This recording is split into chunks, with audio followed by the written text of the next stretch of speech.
예레미야 48장 40절부터 47절 말씀. 나라를 세우지 못할 것이다. 오늘 본문은 모압을 향한 경고 중 마지막 내용입니다. 하나님께서 모압을 적들로 덮을 것이라고 경고하셨습니다. 성읍들이 점령당하고 산성들이 함락당하며 용사들은 해산하는 여인의 마음과 같이 공포에 사로잡힐 것입니다. 모압이 멸망하는 이유는 하나님을 거슬러 자만했기 때문입니다. 본문에서 거슬러라고 번역한 히브리어 알은 위에, 넘어라는 의미입니다. 즉, 하나님을 거슬렀다는 것은 하나님을 아래로 여기며 가볍게 여겼다는 의미입니다. 그 결과 모압은 다시는 나라를 세우지 못할 것이라는 심판을 당합니다. 모압을 향한 하나님의 경고가 점점 더 구체적으로 나열됩니다. 백성들을 향해서 무서운 일과 함정과 올가미가 기다리고 있습니다. 무서운 일을 피해서 달아나면 함정에 빠지고, 함정에서 나오면 올가미에 걸릴 것입니다. 그야말로 피할 수 없는 심판이 모압에 임하는 것입니다. 도피하는 자들은 결국 힘을 다 써서 헤스본 성벽 그늘에 숨을 것입니다. 하지만 헤스본 성마저 불에 타고 왕궁에서 불꽃이 뿜어 나와서 백성들의 이마와 정수리를 불태울 것입니다. 즉, 모압의 지도자들도 백성들을 지켜주지 못하는 상황에 이른다는 것입니다. 모압 역시 포로로 끌려갈 것입니다. 하지만 훗날 포로로 사로잡혀간 이들을 돌아오게 하겠다는 약속으로 모압을 향한 심판의 경고가 끝이 납니다.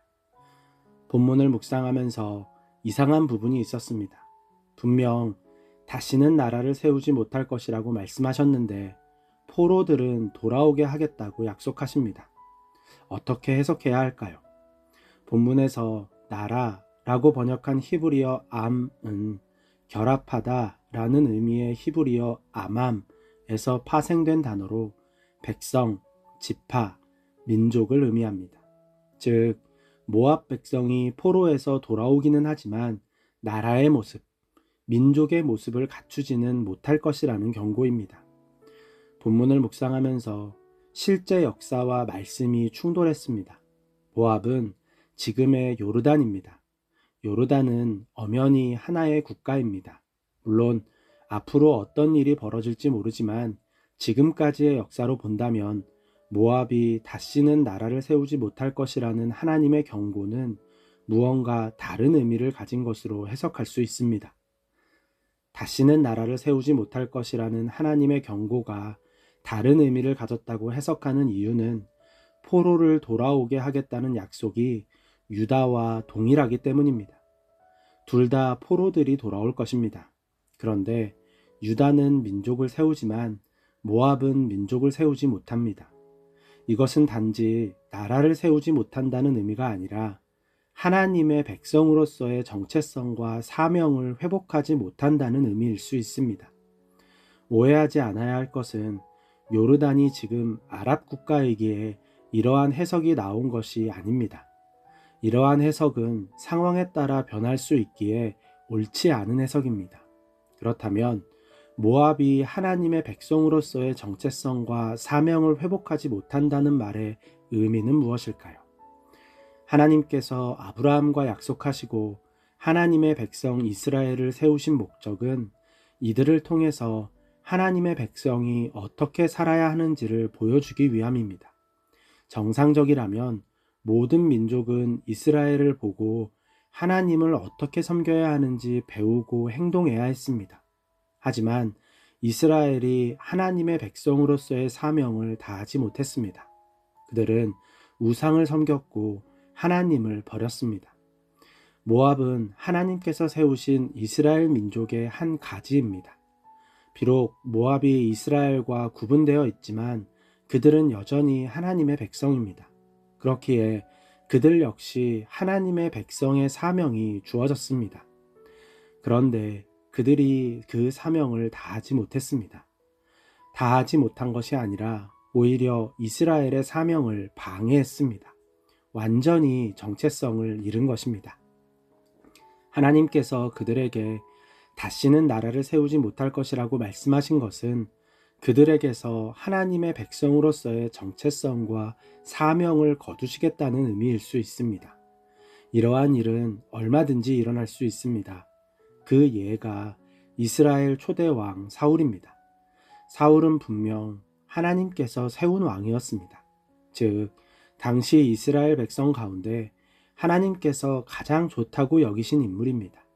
사울 역시 처음에는 왕으로서의 역할을 잘 감당했습니다. 하지만 점점 하나님의 말씀에서 벗어나기 시작했고 결국 백성들을 두려워함으로 하나님을 가볍게 여기고 죄를 범했습니다. 그 결과 하나님께서 그를 왕으로 세운 것을 후회하시고 그를 버리셨습니다. 흥미로운 것은 하나님께서 그를 버리셨음에도 오랜 시간 왕의 자리에 머뭅니다. 그리고 하나님의 때에 자신의 죄에 대한 값을 치릅니다. 비참한 최후를 맞이한 것입니다. 그의 아들과 손자가 왕의 자리에 올랐지만 결국 반역으로 인해서 사울 왕조는 끊어집니다. 모압은 하나님의 백성으로 세워진 민족입니다. 하지만 그들이 하나님을 거스름으로 정체성을 잃고 사명을 잃었을 때 하나님께서 그들을 버리셨습니다. 하나님의 민족에서 잘라내신 것입니다. 다시는 하나님의 민족으로 살 수 없게 되었습니다. 이것은 끔찍한 비극입니다. 하나님을 언제든지 아버지라고 부를 수 있는 자격을 잃었습니다. 언제든지 하나님께 쓰임받을 자격을 잃었습니다. 하나님을 잃어버린 것입니다. 우리는 예수 그리스도의 십자가 구원의 은혜로 하나님의 자녀라는 정체성을 얻었습니다. 그리고 각자에게 맞는 사명을 받았습니다. 하나님의 백성으로서 정체성을 지키고 사명을 다함으로 하나님께 영광을 돌리는 것이 가장 잘 사는 인생입니다. 그런데 우리가 하나님을 거스르며 살 때, 그리고 사단의 종노릇하는 삶이 굳어져서 양심의 화인을 맞은 자가 될 때, 이 정체성과 사명을 잃어버릴 수도 있습니다. 하나님께서 우리를 잘라내시는 것입니다. 자신의 정체성을 확인하시기를 바랍니다. 그리고 사명을 다시 마음에 새기기를 바랍니다. 오늘도 사명을 따라 사는 은혜가 있기를 바랍니다.